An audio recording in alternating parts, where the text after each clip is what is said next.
தேவனுடைய வார்த்தைக்கு சீக்கிரமாக கடந்து போவோம். We are rushing for time today.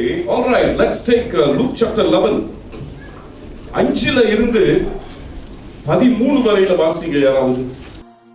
பின்னும் அவர் அவர்களை நோக்கி, உங்களில் ஒருவன் தனக்கு சிநேகிதனாயிருக்கிறவனிடத்தில் பாதி ராத்திரியிலே போய், சிநேகிதனே, என் சிநேகிதன் ஒருவன் வழி பிரயாணமாய் என்னிடத்தில் வந்திருக்கிறான். அவன் முன் வைக்கிறதற்கு என்னிடத்தில் ஒன்றுமில்லை. நீ 3 அப்பங்களை எனக்கு கடனாக தர வேண்டும் என்று கேட்டுக்கொண்டான். வீட்டுக்குள் இருக்கிறவன் பிரதியுத்தரமாக, என்னை தொந்தரவு செய்யாதே, கதவு பூட்டியாயிற்று. என் பிள்ளைகள் என்னோட கூட படுத்திருக்கிறார்கள். நான் எழுந்திருந்து உனக்கு தரக்கூடாது என்று சொன்னான்.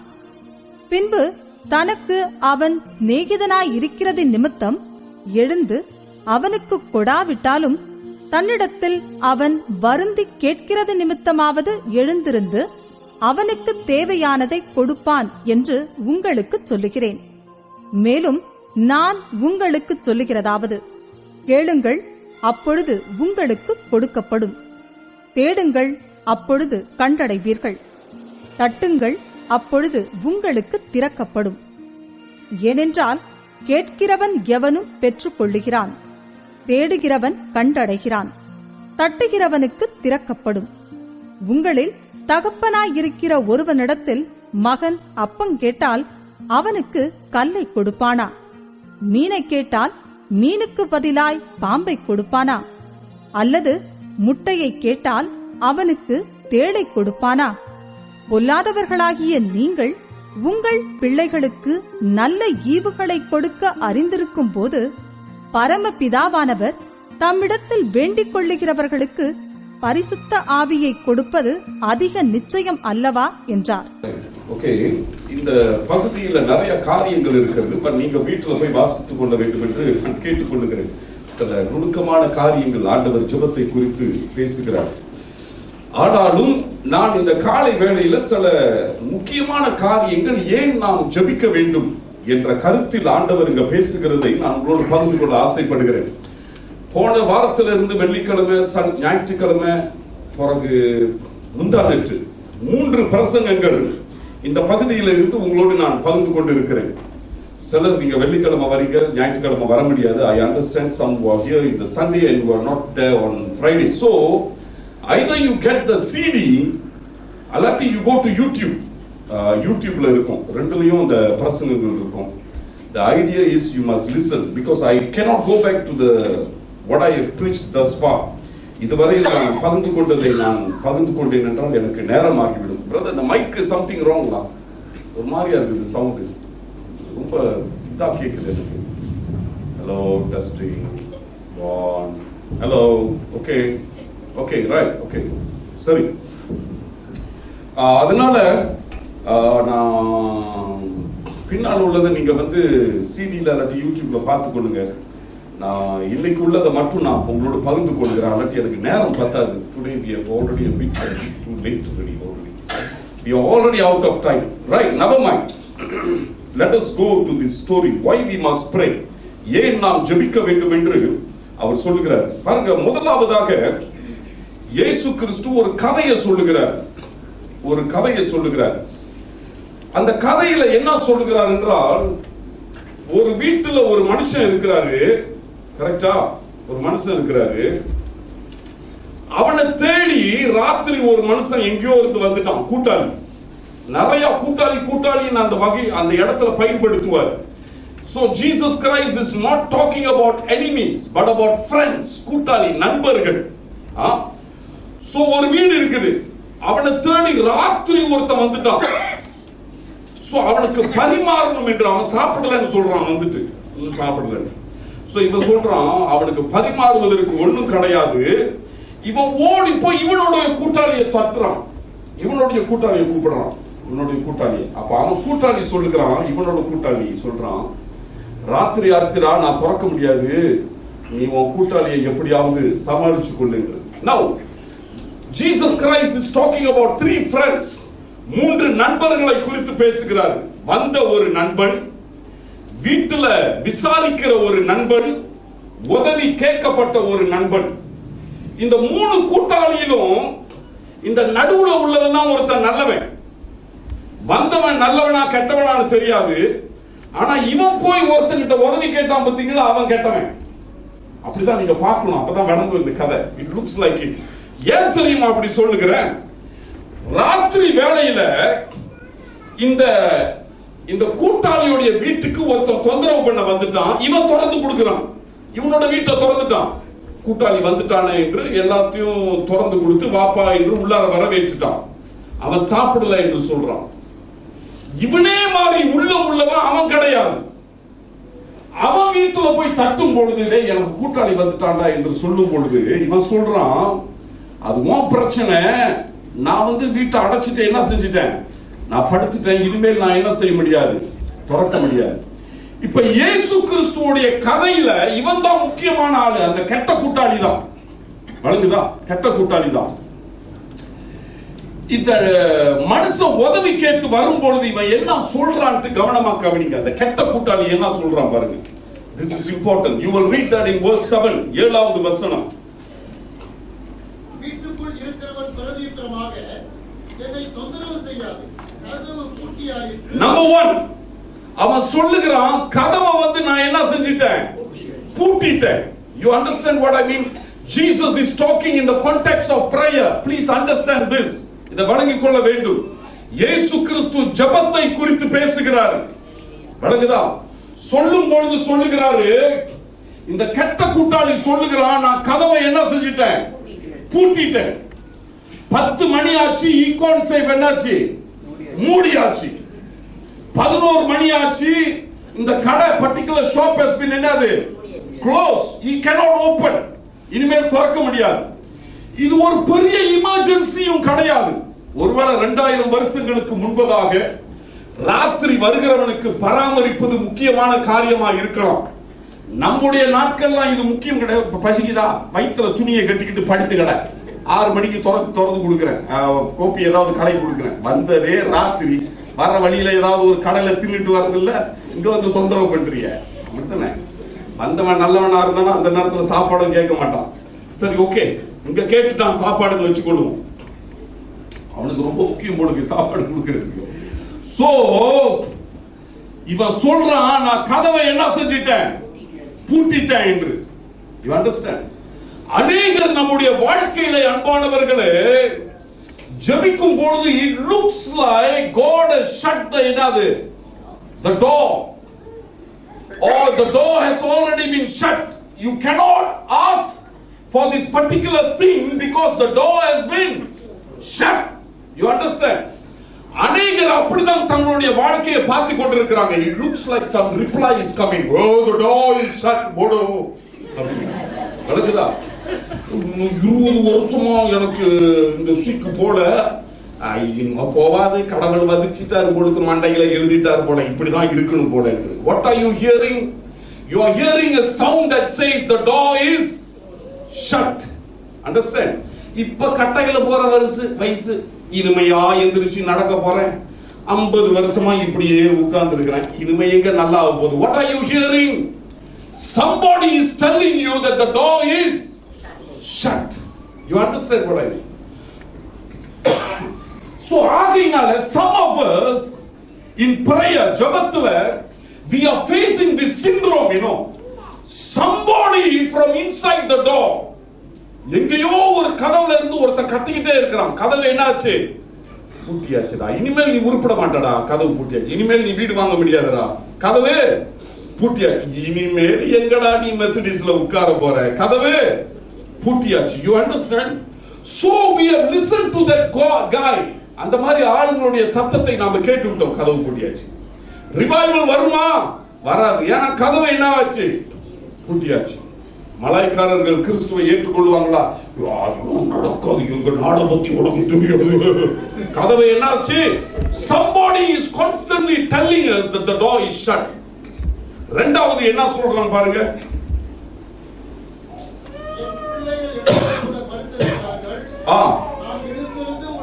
இரண்டாவது அவன் சொல்லுகிறான், என் பிள்ளைகள் எல்லாம் என்ன செஞ்சிட்டானுங்க, it's all a settled thing.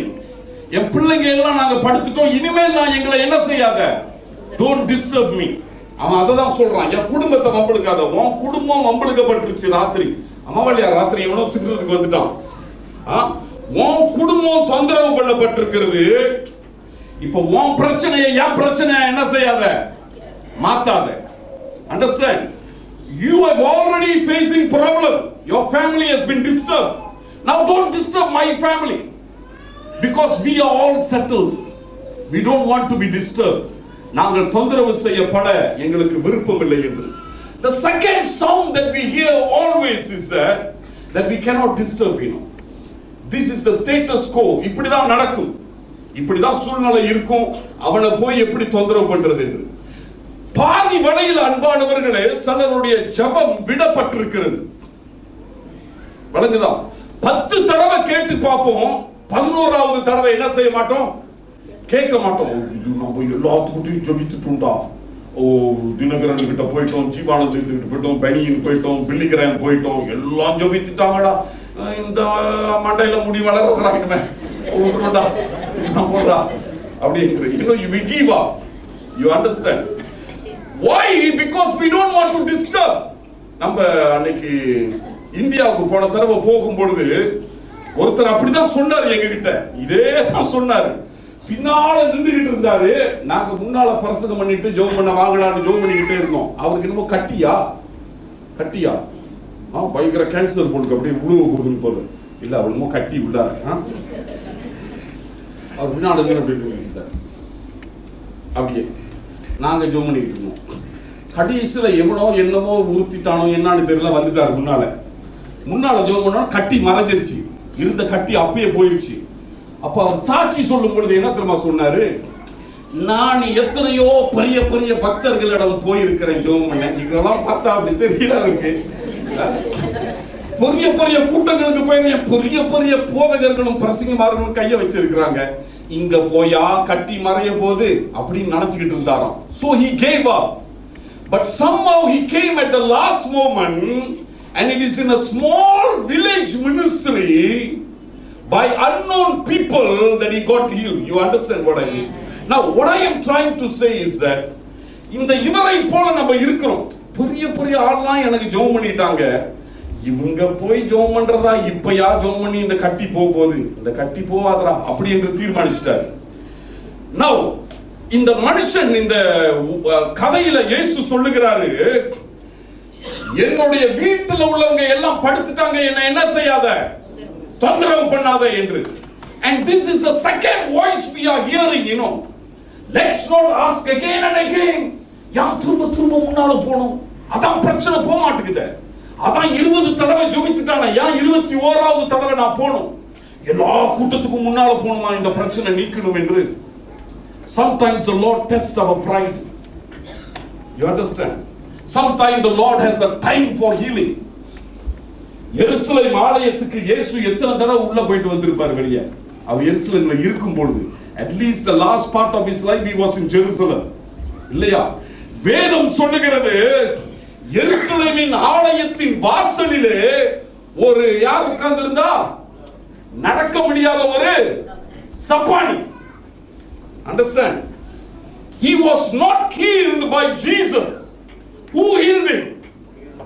என்னடா பைபிள் கூட தெரியாம இருக்கீங்க? யார் அவனுக்கு சுகம் கொடுத்தது? Peter, right? After a long time it was Peter who healed him. அந்த சப்பானி சொல்றான், பிள்ளையில இருந்து நான் சப்பானி என்று. ஒவ்வொரு நாளும் இங்க பிச்சை எடுக்கிறதுக்கு வச்சிருப்பாங்க. அப்பனா Jesus must have passed by him. He would have watched. He has no interest of getting healed. He never asked him. அப்படியே இயேசு கிட்ட கேட்டிருந்தா பிச்சை தான் கேட்டிருப்பான். ஏன்னா பீட்டர் கிட்டயும் பிச்சை தான் கேட்டாங்க, சுகம் கொடுன்னு கேட்கல. You understand what I mean? Peter healed him for a breakthrough in the spiritual realm. அது பரவாயில்ல, அதை விட்டுருவோம். Now, so ஆகையினால அன்பானவர்களே, இந்த இரண்டாவது குரலும் ஜெபத்துல நமக்கு கேட்க கூடாது. ஒருத்தர் சொல்றான் பூட்டியாச்சு, இனிமேல் நடக்காது என்று. இரண்டாவது குரல் வருகிறது, என்ன தொந்தரவு பண்ணாதடா, நீ தான் எல்லா இடத்தையும் தொந்தரவு பண்ற, இங்கேயும் வந்து தொந்தரவு பண்ணாதடா, நடக்காது. இரண்டாவது குரல். மூணாவதாக அவன் என்ன சொல்லுகிறான் படிங்க. இல்ல பிரதர், ரிவர்ஸ் பண்ணுங்க. உனக்கு தரக்கூடாது என்று சொன்னான். I cannot get up. இருக்குதா? நான் எழுந்திருந்து உனக்கு தரக்கூடாது. நான் இனிமேல் என்ன செய்ய முடியாது? எந்திரிக்கவும் முடியாது, உனக்கு கொடுக்கவும் முடியாது. This is the third voice we are hearing.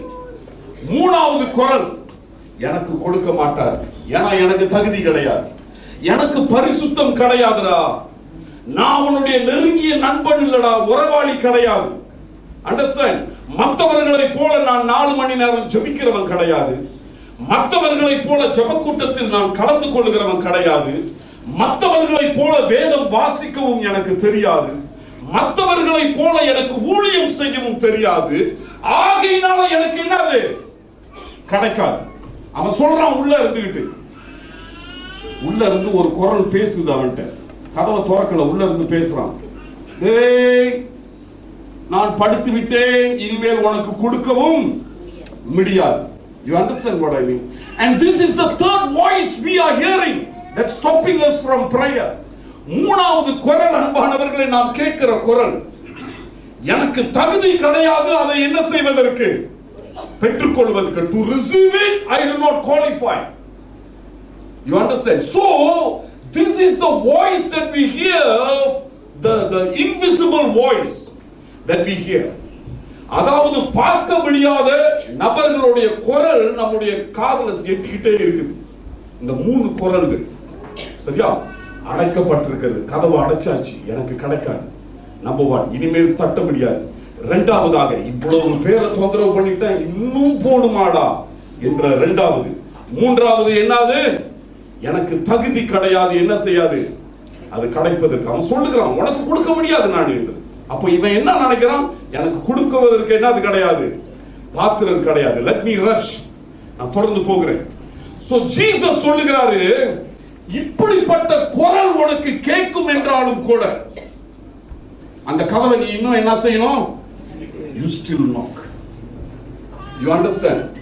And this is prayer all about.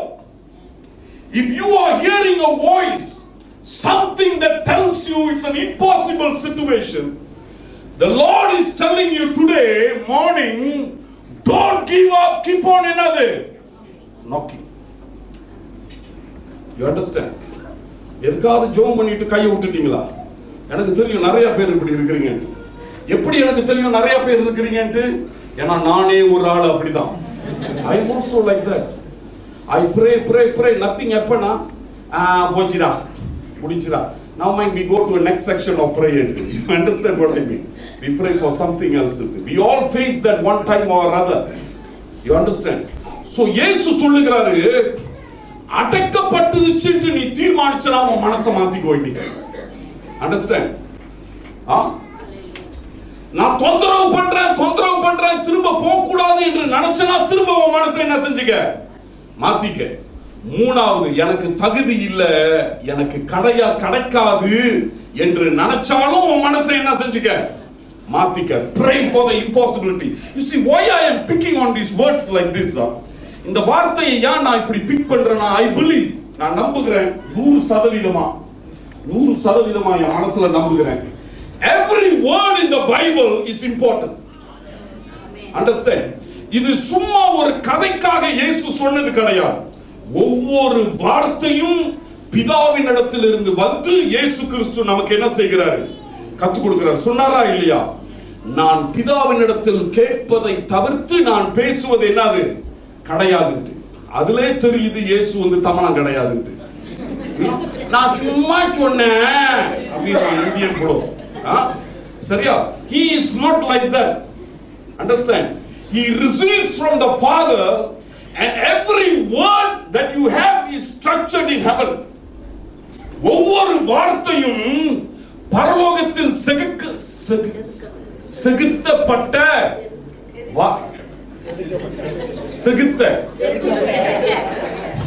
செதுக்க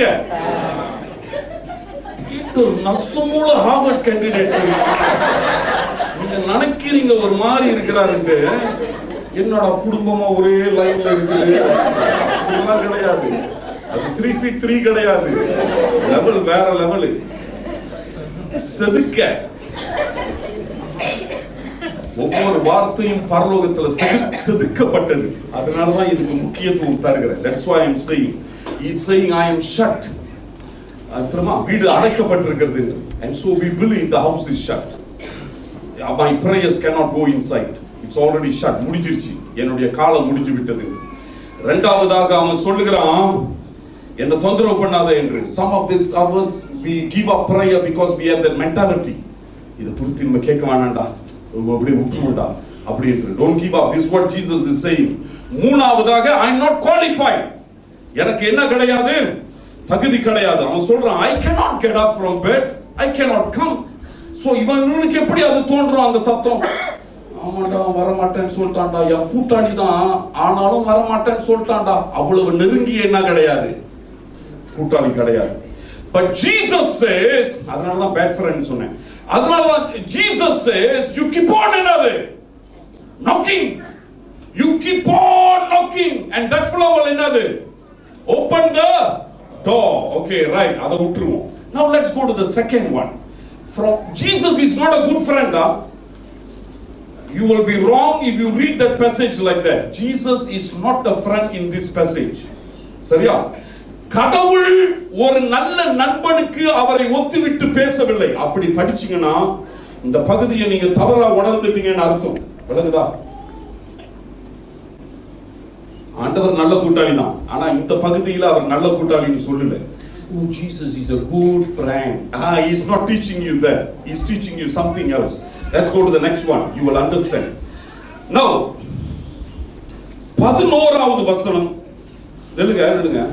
11வது வசனம், 12வது வசனம். இல்லல. கரெக்ட்டா. உங்களில் தகப்பனாய் இருக்கிற ஒருவனிடத்தில் மகன் அப்பம் கேட்டால் அவனுக்கு கல்லை கொடுப்பானா? இவனை கேட்டால் மீனுக்கு பதிலாக பாம்பை கொடுப்பானா? அல்லது முட்டையை கேட்டால் அவனுக்கு தேளை கொடுப்பானா? ரைட். ரகசியம் எங்க தெரியுமா இருக்குது? 13வது வசனத்துல. Read verse 13. பொல்லாதவர்களாகிய நீங்கள் உங்கள் பிள்ளைகளுக்கு நல்ல ஈவுகளை கொடுக்க அறிந்திருக்கும் போது பரமபிதாவானவர் தம்மிடத்தில் வேண்டிக் கொள்கிறவர்களுக்கு பரிசுத்த ஆவியை கொடுப்பது அதிக நிச்சயம் அல்லவா? Right. நல்லா கேளுங்க.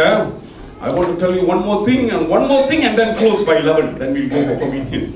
Okay, now listen very carefully. இப்ப கூட்டாளியை விட்டுட்டு அப்பா கிட்ட க்ளோஸா வந்துட்டாரு. இந்த தமனா இருப்பான், 2000 வருஷத்துக்கு பிறகு கேட்பான் இந்த பிரசங்கத்தை, அவனுக்குலாம் விளங்காது. அதனால அப்பா கிட்ட வந்துட்டாரு. He comes to a father, a very close relationship. ஒரு நெருக்கமான உறவு. சரியா? இப்ப நான் 6 பேரை இன்டர்வியூ பண்ண போறேன். நீங்க நல்லா கவனிங்க. யார் 6 பேர் முன்னால வந்து உட்கார்ந்தீங்க? சத்தமா சொல்லு. தைரியமா சொல்லு, பயப்படாத. இப்படி உங்க அப்பா நல்லவரா? நல்லவரு. ஜெஸ்கிட்ட குடு. சும்மா கேட்டிட்டு உங்க அப்பா நல்லவரா? நல்லவரு. உங்க அப்பா நல்லவரா? நல்லவருதான். உங்க அப்பா நல்லவரா? ஆமா. உங்க அப்பா நல்லவரா? நல்லவரு. மாட்டீங்களே. ஓண்ட கொடுக்காத. உங்க அப்பா தெய்வம்டா. Listen very carefully. But you know Jesus is not saying that. You read this, isn't it? You படிச்சதா? படிக்கல, வழக்கல உங்களுக்கு. 13வது வசனம் வாசித்து பாருங்க. படிங்க. பொல்லாதவர் அப்பா கிட்ட பேசுகிறார். அவர் சொல்லுகிறாரு, டேய் நீலாம் பொல்லாதவன்டான்னு சொல்லுகிறாரு. அம்மாவாலியா கரெக்ட்டா? அப்போ நம்ம எப்படி இந்த 6 பேரு அவங்க அப்பா நல்லவங்கன்னு சொல்றாங்க? இயேசு சொல்லுகிறாரு, டேய் நீங்களும் பொல்லாத பயலுங்கடா. அம்மாதானே? திரும்ப verse 13 படிங்க சீக்கிரம். பொல்லாதவர்களாகிய நீங்கள்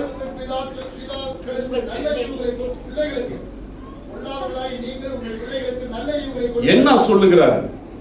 பொல்லாதவன் யாருக்கு நல்லதை செய்கிறான்?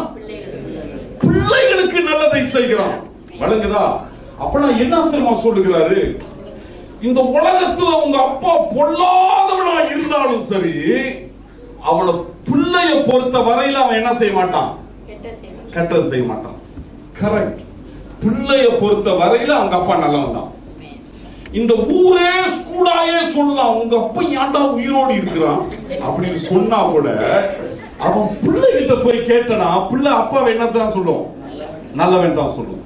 ஏன்னா the father has a character that he can be bad to anybody in this world, but he will never be a bad father to the son or daughter. Send exceptional, அது மண்ட ஓடி அதை விட்டுருவோம். நம்மளுக்கு அப்படிலாம் கிடையாது. You understand what I mean? This is what Jesus is saying. You are all evil. Fallen man is evil. விழுந்து போன மனிதன் பொல்லாதவன், விழுந்து போன மனிதன் தில்லு முள்ளு உள்ளவன், விழுந்து போன மனிதன் கெட்டதை செய்கிறவன், பொறாமை உள்ளவன், எரிச்சல் உள்ளவன், மற்றவனை ஏமாத்துவான், மற்றவனுக்கு தீங்கு செய்வான், சுயம் உள்ளவன், எனக்கு கிடைக்கணும் உனக்கு கிடைக்காட்டாலும் பரவாயில்ல என்று நினைக்கிறவன், நான் அடிபட்டு சாவக்கூடாது நீ அடிபட்டு செத்தா பரவாயில்ல என்று நினைக்கிறவன். அண்டர்ஸ்டாண்ட்? பொல்லாதவன் கூட, ஆனா ஒரே ஒரு இடத்துல மட்டும் அவனுடைய குணம் மாறிடும். ஒரே ஒரு இடத்துல மட்டும் அவனுடைய குணம் என்ன செஞ்சிடும், மாறிடும் என்று சொல்லுகிறார். எந்த இடத்துல? when it comes to the son. மகன் கிட்ட வந்த பிறகு மட்டும் அவனுடைய குணம் மாறிடும்.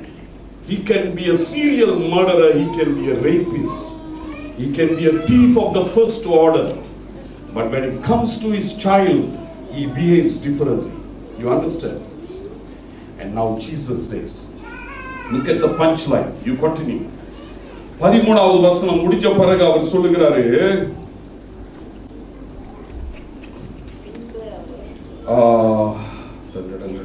ஓ 13லே தான் சொல்றாரா?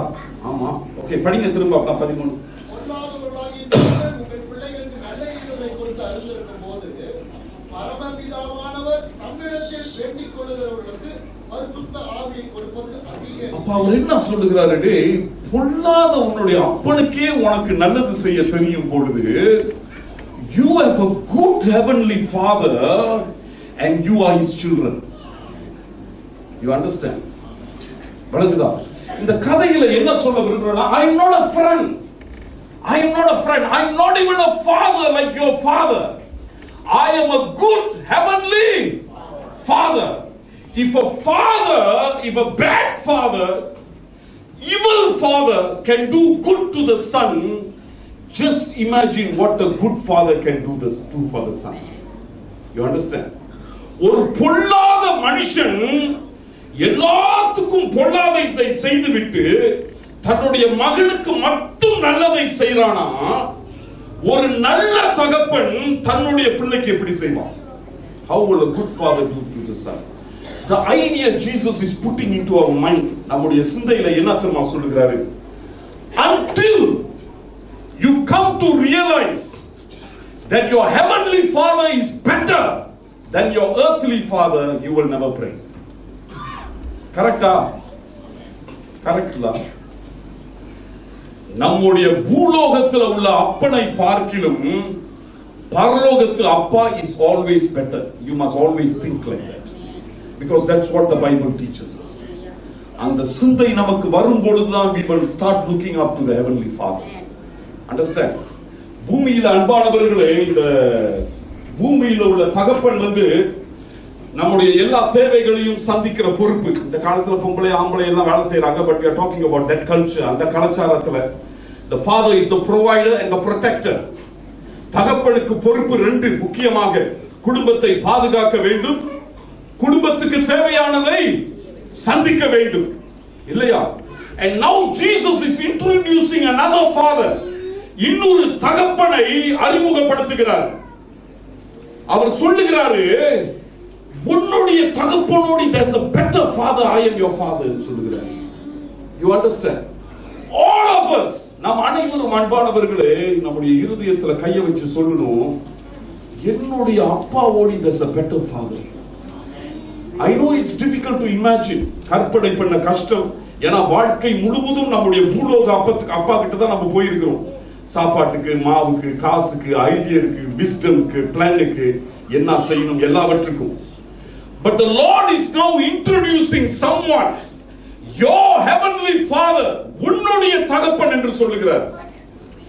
உனக்கு ஒரு பரலோகத்தில் ஒரு தகப்பன் இருக்கிறாரு. and he is better than your earthly father. இந்த கருத்து அன்பானவர்களே நம்முடைய சிந்தைக்குள்ளார வருகிற வரையில நம்மால ஜெபிக்க முடியாது. Why do you want to go to a heavenly father when you have a earthly father to provide all your needs? But you must understand there are some things that the earthly father cannot give you. Only the heavenly father can. Your earthly father's wisdom is limited. Your heavenly father is all wise. You understand what I mean? So ஆகையினால அன்பானவர்களே, நம்ம எல்லாம் முக்காவாசி இங்க பெரியார்களா இருக்கிறோம், நம்முடைய அப்பாக்கள்லாம் அங்க கிடையாது. But never mind. But think like this. இப்படி யோசிக்கும்படி நான் கேட்டுக்கொள்கிறேன். Instead of going to my heavenly father, there is a better thing that I can do. இன்னொரு நல்ல காரியம் போக முடியும். I can go to the heavenly father. He is a good God. He is a good father. So Jesus is not our friend. Jesus is not even a good friend. Jesus is not even our father. He is better than our father. He is a heavenly father. And that is why he says you got to pray. That is why he got to pray. Understand? அப்பா கிட்ட போய் எவ்வளவு தைரியமா கேட்கிறோம். சிலர் கேட்பது கூட கிடையாது, எடுத்துக்கிட்டு போயிடுவோம் காசை. அப்புறம் சொன்னீங்களா அப்பா அப்பா கிட்ட தானே அப்படின்னு. எவன் கிட்ட நீ செய்ய முடியும்? உன் கூட்டாளி கிட்ட செய்ய முடியுமா? சொந்தக்காரன் கிட்ட செய்ய முடியுமா? உன் முதலாளி கிட்ட செய்ய முடியுமா? முடியாது. There is something that we take for granted with the father that we cannot do or practice the same with somebody else. You understand? That is the father. So ஆகையினால அன்பானவர்களே, Jesus says, ஆண்டவர் கத்துக்கிறார், you have a heavenly father, so go to him. Nothing can be too big for the father, heavenly father. எதுவும் அன்பானவர்களே ரொம்ப பெருசாவும் இருக்க முடியாது, ரொம்ப சின்னதாவும் இருக்க முடியாது பரலோக தகப்பன் கிட்ட. சரியா? Okay, I need to close. Go to the last one. 10 more minutes and I'll finish. அந்த இடத்துல இத சொல்லி கொடுக்கும் பொழுது பரிசுத்த ஆவியானவர் இன்னொரு முக்கியமான கருத்தை நமக்கு சொல்லி கொடுக்கிறார். 14வது வசனம், verse 14. Why did the Holy Spirit, you must ask, 14வது வசனத்தை வாசிக்கும் பொழுது you must ask, what is so big about that verse? அந்த வசனத்தை குறித்து என்ன பெரிய பெருசு? ஒரு பேச முடியாதவனை பேச வச்சது பெரிய காரியமா? இயேசு கிறிஸ்துவுக்கு. Is it a big miracle? பேச முடியாதவன் பேச வச்சது. But why? ஏன் பரிசுத்த ஆவியானவர் அந்த 14வது வசனத்தை கரெக்ட்டா ஜெபம் இடத்துல சொருகுறார் சதக்குன்னு? 14 வாசிங்க. அவர் ஊமையாய் இருந்த ஒரு பிசாசை துரத்தினார். பிசாசு புறப்பட்டு போன பின்பு ஊமையன் பேசினான். ஊமையானவன் ஒருத்தன் பேச முடியாதவனை பிசாசை விரட்டின பிறகு ஊமையானவன் பேச. அந்த ஊமை பேய் ஊமை பிசாசு. அது நீங்க வெள்ளிக்கிழமை நேத்து முந்தானத்து உள்ள பிரசங்கத்தை சிடில பாத்தீங்கன்னா, யூடியூப்ல பாத்தீங்கன்னா உங்களுக்கு தெரியும். அநேகர் அன்பானவர்களே, யாத்திரமா நான் நம்புறேன் பரிசுத்த ஆவியானவர் இந்த சம்பவத்தை இங்க வச்சிருக்கிறார் என்று. அநேகர் ஜெப காரியங்கள்ல இந்த ஊமை பிசாசு பிடிச்சுதான் இருக்கிறோம். ஆமாவா இல்லையா? யார் ஜெபிக்க மாட்டோம்?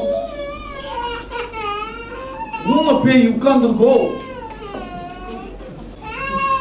That is true. That is why I believe the Holy Spirit is putting that incident there. ஏனா வேதம் நீங்க வாசித்து பாத்தீங்கன்னா, மார்க்கு சுவிசேஷத்தை ஆரம்பத்துல நீங்க வாசித்தீங்கன்னா, அநேகர் அவரிடம் வந்தார்கள். பிசாசு பிடிச்சவர்கள், நோயாளிகள், சப்பானிகள், குருடர்கள் எல்லாம் வந்தார்கள். எல்லாத்துக்கும் அவர் என்ன செய்தாராம்? சுகம் கொடுத்தார். என்ன மார்க் சொல்லுகிறார்? நீ இதெல்லாம் ஒண்ணா எழுதிக்கிட்டு இருக்க, எனக்கு நேரம் கிடையாதுடா. நிறைய பேர் வந்தானுங்க, எல்லாம் சுகம் பெற்று போயிட்டாங்கடா. போடா. That is Jesus Christ. Right? Excellent. Right? But here Luke takes the trouble to talk about a one man who couldn't talk. ஒரு மனுஷனால் பேச முடியாத ஒரு மனுஷனை குறித்து பேசுகிறார். அவர் சொல்லுகிறார், ஊமையானவன் இவன். ஊமை. இந்த ஊமை பேய வரட்டுனாதான் இவனால என்ன செய்ய முடியும்? பேச முடியும். இன்னைக்கு அநேகர் அன்பானவர்களை ஜெபிக்காத காரணம் என்ன தெரியுமா? இந்த ஊமை பிசாசு பிடிச்சிருக்கு போடு. இல்ல நான் ஜோக்குக்கு சொல்ல, சீரியஸா தான் சொல்றேன். நீ நல்லா உன்னுடைய ஜெப வாழ்க்கையை பாரு, அதுல ஜெபம் இல்லாவிட்டால் ஊமை பேய் பிடிச்சிருக்கு.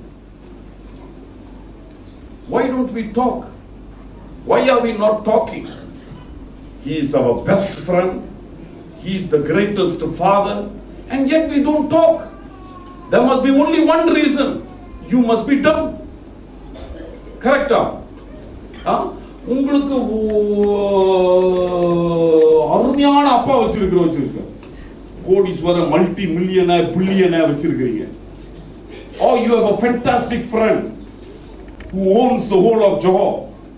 Your father owns the whole of Malaysia. And you go around asking somebody else, எனக்கு 10 வழி தெரியா, எனக்கு 20 வழி தெரியா, உனக்கு இன்னும் பேய் பிடிச்சிருக்குன்னு அர்த்தம்ல. அம்மாவா இல்லையா?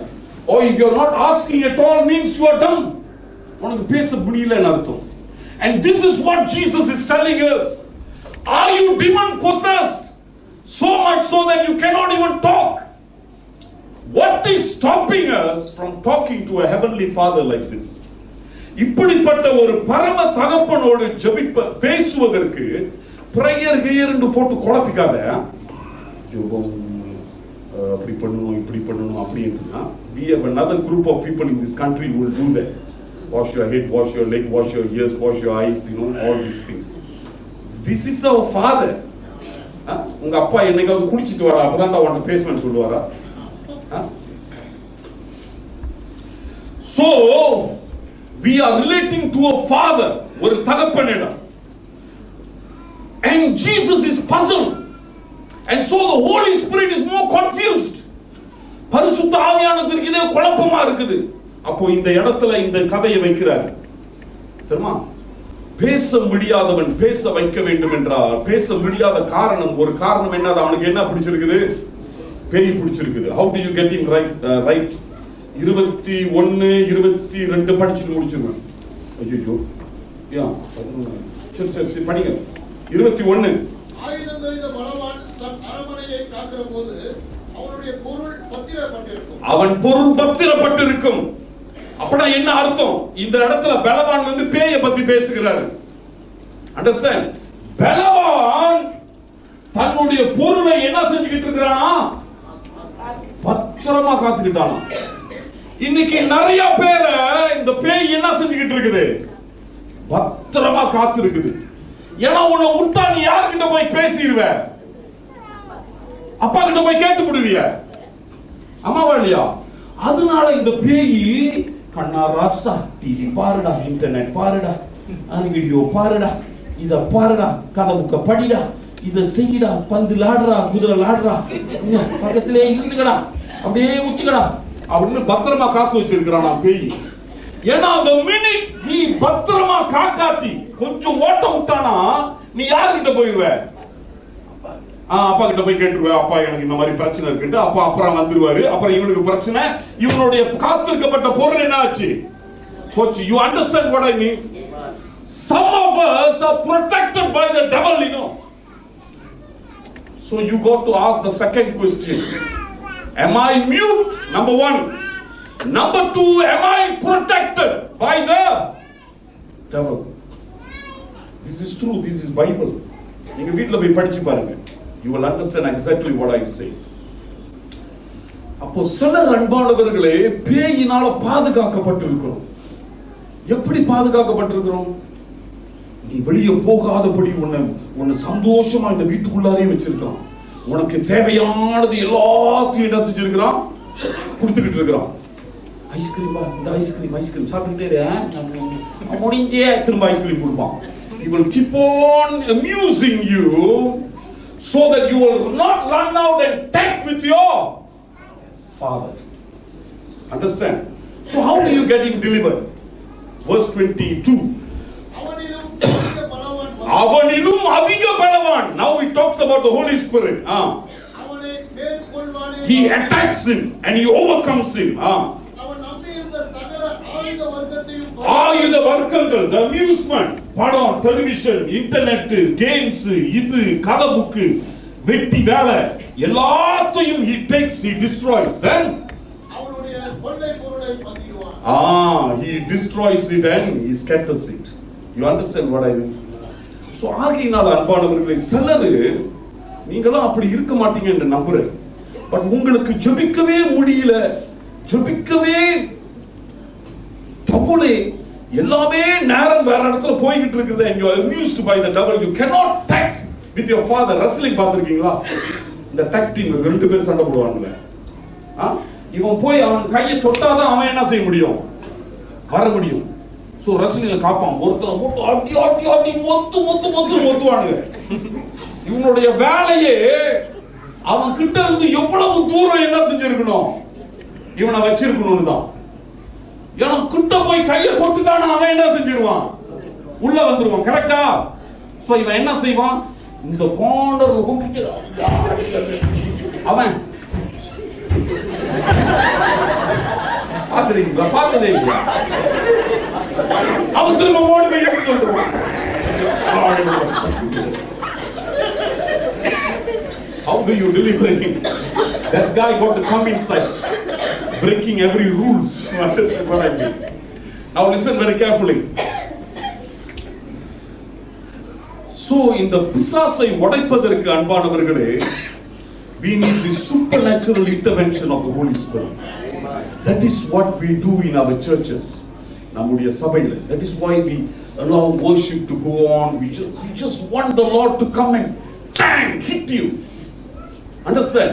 பேச்சினால செய்ய முடியாதது, அட்வைஸ்னால செய்ய முடியாது, ஜெயில்னால செய்ய முடியாது, அடியினால செய்ய முடியாதது, அன்புனால செய்ய முடியாத அநேக காரியங்களை only the Holy Spirit can do. He must break through the mute spirit. I'm not saying all of you are mute, but some might be suffering in that category. சிலர் அவரை தகப்பனை போல பார்க்காததுனால ஜெபம் பண்ணாமல் இருக்கலாம். சிலர் தட்டி தட்டி தட்டி சோர்ந்து போனதுனால ஜெபம் பண்ணாமல் இருக்கலாம். நீங்க தொடர்ந்து தட்டுங்க. See him as a better father and your prayer life will be revived. But the third category is for people who need a real deliverance. Understand? This is where we invite you to come and just join us in worship. You need the deliverance. Because once you tack with the Father, you can always stay outside the ring and leave him inside the ring. Understand? அவர் கையை தொட்ட பிறகு நீ போய் கூலா ice cream உட்கார்ந்து சாப்பிட்டுக்கிட்டு ring வெளியே நின்று பார்த்துக்கிட்டே இருக்க வேண்டியதுதான். You don't need to come inside anymore. Understand? The Father doesn't need your help. The Bible says the battle is mine. The battle is mine. You just watch. Amen. So நம்முடைய பொறுப்பே அன்பானவர்களே is in this prayer. ஜெபம். Thank him. Let him come inside the ring. Order ice Milo. Sit down by the ringside and just enjoy the show. You understand what I mean? And this is what God wants us to do. And that is why the last paragraph is there. This is the motivation to pray. முதல் பிரசங்கத்துல ஏன் கடவுளுடைய சத்தத்தை கேட்கணும் என்று சொன்னேன். இரண்டாவது about we talking to God. மூணாவதாக we enjoy the show after talking. You understand? He motivates us to pray. There's one thing that you can do and I can do. It is to pray and pray and pray. முள்ளு குத்திருச்சு. ஆண்டவரே ஏன் இந்த முள்ளு குத்துது வலிக்குது சுவாமி. Take it everything to another prayer. You're going to Singapore, there's a jam, talk to God. You don't have a parking place, talk to him. Understand? Everything, talk to him. Keep on talk to him. He loves to be disturbed. Because he is not a bad friend or a good friend. He is your father. Understand? ஒவ்வொரு தடவையும் 2 மணிக்கு 3 மணிக்கு உன் கூட்டாளி போய் வம்பிழுப்பியா? எனக்கு ice mind வேண்டாம், ice mind வேண்டாம், கலைக்கு போடுறாங்க. வம்பிழுக்க மாட்டேன். Because we are mentally sound. But we can disturb always our father or your God be with us. Let us pray. ஆண்டவரே இயேசுவின் நாமத்தில் சுவாமி, எங்களுக்கு நீர் சிநேகிதன் கிடையாது, சிநேகிதனிலும் மேலானவர் பிதாவே. எங்களுக்கு நீர் சாதாரண தகப்பன் கிடையாது, நீர் பரலோக தகப்பன் பிதாவே.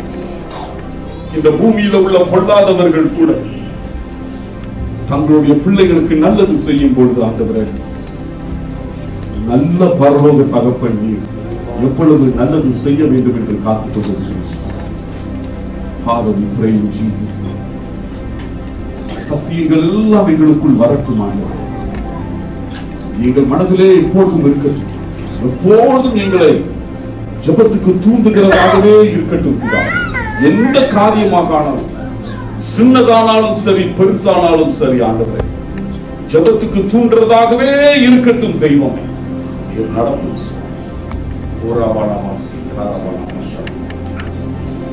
Father, make this people a people of prayer.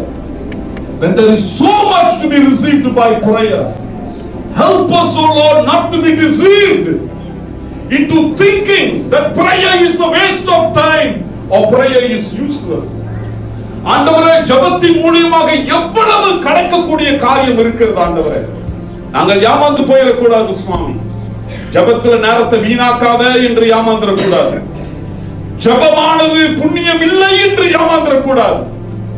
நாங்கள் கடினமான ஒரு கடவுளிடம் போராடி கொண்டிருக்கிறோம் என்று நினைச்சு ஏமாந்துடக்கூடாது. ஆண்டவரே, நீர் நல்ல தகப்பன். ஆண்டவரே, good father. We pray, Lord, that you will give a breakthrough to everybody here. எல்லாத்துக்கும் ஒரு விடுதலை தாரும் சுவாமி. இந்த ஊம பிசாசு இருக்கக்கூடாது. ஊம பிசாசு இருக்கக்கூடாது. பிசாசின் காவலில் இருக்கிறவர்களுக்கு வெற்றியையும் ஜெயத்தையும் தாரும்.